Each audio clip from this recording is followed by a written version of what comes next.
สวัสดีครับวันนี้ก็วันที่19มกราคมปี69นะครับนี่ก็สายๆครับเนาะของวันจันทร์นะครับคลิปที่จะมาแนวทางของเราพัฒนานะครับให้FCทางช่องคือเป็นแนวทางนะครับส่วนคอฮานอยนะครับเราก็ลงให้แล้วนะครับเนาะถ้าใครยังไม่เห็นก็ กับทุกคนดูในช่องได้ครับเนาะกดตรงรูปคนครับเนาะรูปบ่าวสารคามรูปบ่าวสารคามที่อยู่ตรงซ้ายมือด้านล่างครับเนาะกับทุกคนดูได้เลยก็จะเป็นคอฮานอยนะครับ จุดนี้เป็นของคอตำราวครับเนาะเราพัฒนาให้จิตทางช่องเหมือนเดิมเป็นแนวทางนะครับเนาะเอาไปเปรียบเทียบกับอาจารย์อื่นก็ได้เนาะอาจารย์อื่นเซียนอื่นๆครับเนาะที่ลงแนวทางให้อาจารย์ให้แนวทางเยอะมากครับเนาะเป็นแสนครับเนาะเป็นหมื่นแสน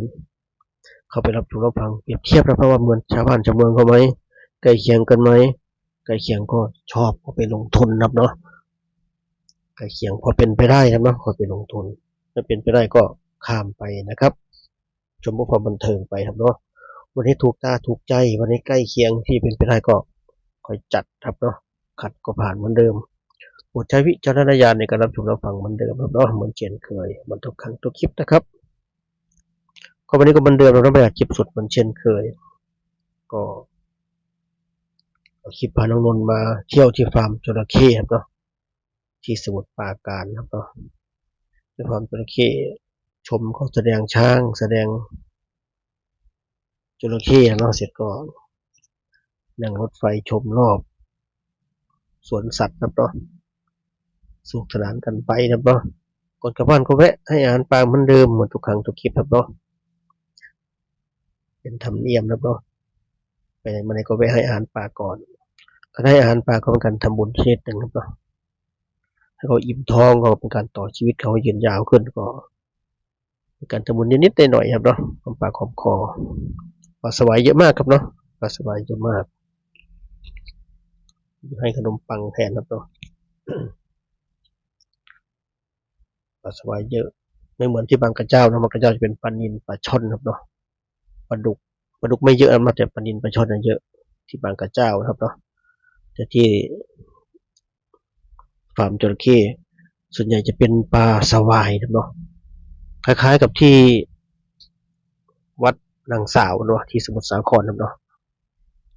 ปลานิลปลาสวายเยอะมากก็ตัวใหญ่ด้วยครับเนาะแต่ก่อนพาน้องนนท์ไปเรื่อยเนาะตอนเด็กๆแต่ตั้งแต่โตมายังไม่พาไปนะครับเนาะอันนี้อาจจะมีเวลาพาไปอีกครั้งหนึ่งครับเนาะมันไกลครับเนาะช่วงที่7ขับรถไกลไปเดี๋ยววันนี้อาจจะพาไปอีกรอบหนึ่งครับเนาะตอนเด็กๆไปเรื่อยนะครับเนาะตอนเด็กๆก็ถือว่ามาเที่ยวนะครับเนาะก็ได้เดินทางไปในตัวเหมือนเดิมนะครับเหมือนทุกครั้งทุกคลิปนะครับเนาะจะได้ไม่เบื่อครับเนาะยินที่แนวทางเหมือนเดิมดูให้ครบเวลาครับเนาะใจเย็นๆครับเนาะเป็นเพื่อนกันไปนะครับก็ดูผลของเราพัฒนาเมื่องวดที่ผ่านมาก่อนครับเนาะเมื่อวันศุกร์ที่ผ่านมาครับเนาะเลข6 ตัวนะครับก็คือ844182นะครับ8441822 ตัวล่างก็41นะครับ3 ตัวบนก็1822 ตัวบนก็82นะครับ41แล้วก็182นะครับ3 ตัวบนครับเนาะบอกสารคำให้แนวทางไปครับเนาะวันศุกร์ที่แล้วบอกสารให้เด่น4 รอง 5ครับเนาะก็เข้าตัวเด่นเป๊ะครับเนาะจับคู่ให้ก็43 42 41 40ก็เข้า41เต็มตรงๆเลยครับเนาะแต่ที่ได้บอกสารเน้นผิดตัวครับเนาะเน้นผิดตัวบอกสารไม่ได้เน้น41ครับเนาะบางเน้น42 43เนาะข้ามไปครับเนาะเน้นผิดเน้นไม่แม่นครับเนาะเน้นไม่แม่นเลยก็ยังดีที่ว่าเข้าครับเนาะก็ใครตามดีจะด้วยครับเนาะใครตามใครที่เป็นคอตำลาวครับเนาะใครไม่ตามก็ไม่เป็นไรก็ชมความบันเทิงวันไหนชอบเป็นที่บอกไว้เนาะวันนี้ชอบค่อยจัดครับเนาะวันนี้ขัดก็ผ่านเหมือนเดิมวันนี้ถูกตาถูกใจค่อยลงทุนครับเนาะสึกเล็กสึกเงินร้อยเงินพันครับเนาะค่าเวลารอสึกใหญ่สึกเงินแสนแต่บางคนเขาก็ไม่เล่นสึกใหญ่ครับเนาะบางคนก็เล่นแต่สึกเล็กลุ้นง่ายเนาะไม่มีโครงการหาร 2สบายๆเนาะก็ที่สะดวกครับเนาะที่สะดวกกว่าสำรองทางให้ทั้ง3 อย่างครับเนาะฮานอยลาวแล้วก็ไทย3 อย่างเลือกเอาครับเนาะเลือกเอาชอบแบบไหนจัดแบบนั้นนะครับ วันนี้ก็สรุปจดไว้นะครับสรุปแคปคนเราแคปเหมือนเดิมครับเนาะลงไปแคปตัวคลิปนะครับวันนี้ก็เด่น2รอง3ครับเนาะวันนี้วันที่19 มกราคมปี69ครับเนาะเด่น2รอง3ครับเนาะซื้อติด2ตัวนี้ไว้ครับเนาะถ้าไม่มีอะไรผิดพลาดครับเราก็มีให้ลุ้นเหมือนเดิมมีลุ้นแน่นอนครับเนาะติด2ตัวด้วยเนาะติด2กับ3นะครับถ้า2มาก็24 25 27 28นะครับถ้า3มาก็34 35 37 38ทวนครั้งนะครับเราพัฒนาวันนี้เด่น2รอง3ครับเนาะ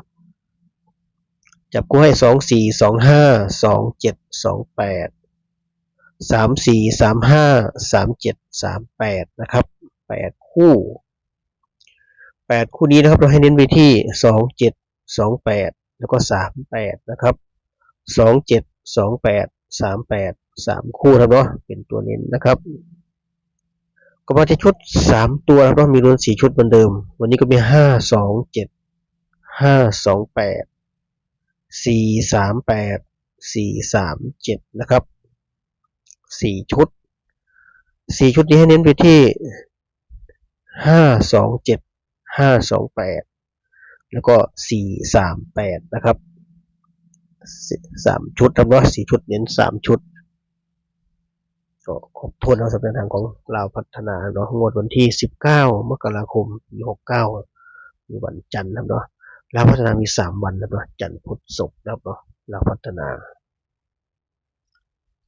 ไม่เหมือนฮานอยทุกวันครับเนาะขอให้ลุ้นกันมันสบายเลยไม่ต้องรอนานครับเนาะมีลุ้นให้ตื่นเต้นตลอดขอตำรัฐบาลไทยก็2 อาทิตย์โดยประมาณก็รอไปก่อนนะว่าช่วงนี้ทำกันบ้านไปก่อนครับเนาะทำกันบ้านไปก่อนส่วนคนรัฐบาลไทยบอกสามคัดได้แล้วครับเนาะมีเวลาลงให้ครับเนาะวันนี้ไม่ทันก็จะเป็นพรุ่งนี้แทนพรุ่งนี้ช่วงเช้าครับเนาะแนวทางเบาสารคามรัฐบาลไทยครับเนาะลงให้พรุ่งนี้ครับเนาะถ้ามีเวลาจะจัดให้วันนี้เลยครับเนาะบอกสามคัดได้แล้วครับเนาะแต่ส่วนใหญ่อาจจะเป็นพรุ่งนี้เนาะง่ายดีวันนี้อาจจะไม่ทันครับเนาะพรุ่งนี้วันอังคารครับเนาะจัดให้นะครับเนาะสำหรับคอรัฐบาลไทยถ้ายังไม่มีก็รอชมของเบาสารคามได้ครับเนาะเผื่อมีตัวชอบครับเนาะเผื่อมีตัวชอบวันอังคารจัดให้ครับเนาะคัดได้แล้วครับเนาะคัดได้แล้วก็เป็นเดือนของเราไทยคลิปสำหรับคนที่งบน้อยเนาะอย่ายุ่งกับเขาถึงงบน้อยก็ตัวเน้นนะครับตัวเน้นให้เผื่อมันฟุกเข้าครับเนาะ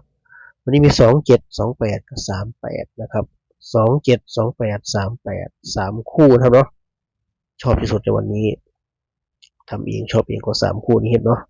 แต่FCชอบงบน้อยก็จัดไปครับเนาะชอบมันเบาสารคามถ้าไม่ชอบมันเบาสามเลือกคู่ได้เลยครับเนาะนอกเหนือจาก27 28 38นะครับแล้วก็ได้เลย